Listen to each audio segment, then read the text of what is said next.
Bumaba ang bilang ng firecracker-related injury sa pagsalubong sa 2015 ayon sa tala ng Department of Health. Mula sa halos 600 noong 2014, may 300 na lang ngayong taon.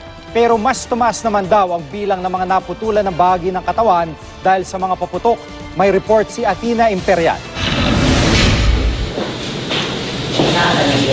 Mga sugat sa kanang paa at kamay ang tinamo ng 1 taong gulang na bata sa Dumaguete City, Negros Oriental matapos siyang masabugan ng isang uri ng paputok. Agad na namatay ang walang muwang na sanggol. Ayon sa pulisya, pauwi na sana sa kanilang bahay ang pamilya ng sanggol sakay ng isang motorsiklo. Kalong daw noon ng kanyang amang nagmamaneho sa sasakyan ang sanggol na nakalagay sa isang baby bag. Pero pagdating nila sa lugar na ito, biglang may lumipad na paputok at bumagsak sa bata. Tinangka pa raw ng kanyang ama na tanggalin ang paputok, pero bigla itong sumabog kaya nawasak din ang kanyang kamay. So he lighted 2 firecrackers at the same time.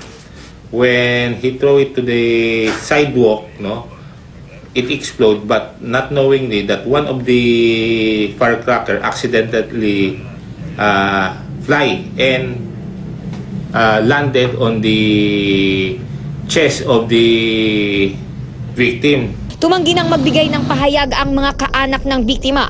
Nakakulong na ngayon ang suspect na isang doktor at tumanggi ring magsalita tungkol sa nangyari. Ang 44 na taong gulang na lalaki namang ito sa Ilagan City, Isabela, muntik nang mabulag matapos masabugan ng whistle bomb sa mukha. Inakala raw niyang nawala ng sindi ang paputok kaya pinulot niya uli pero sumabog na ito. Whistle bomb din ang nakadali sa 13 anyos na lalaking ito sa Bataan. Napulot lang daw niya ang naturang paputok na sumabog sa kanyang kamay. Ganyan din ang nangyari sa 12 anyos na lalaking ito sa Maynila.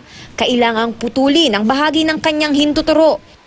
Buong kamay naman ni Renato Radin ang kailangang putulin matapos siyang masabugan ng plaplang pinulot niya habang naglilinis ng mga kalat ng paputok. Kapag ka nasabugan yung kamay, yung nerves niya, pati yung nerves niya nadadamage. Kapag na-damage yun, yung nerves kasi yun yung system natin na nakaka-feel ng pain for us.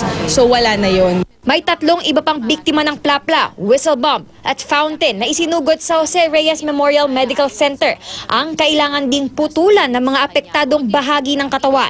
May mga nabiktima rin ng kwitis, pero pinakamarami ang mga nadisgrasya ng pikulo. Karamihan ay mga bata.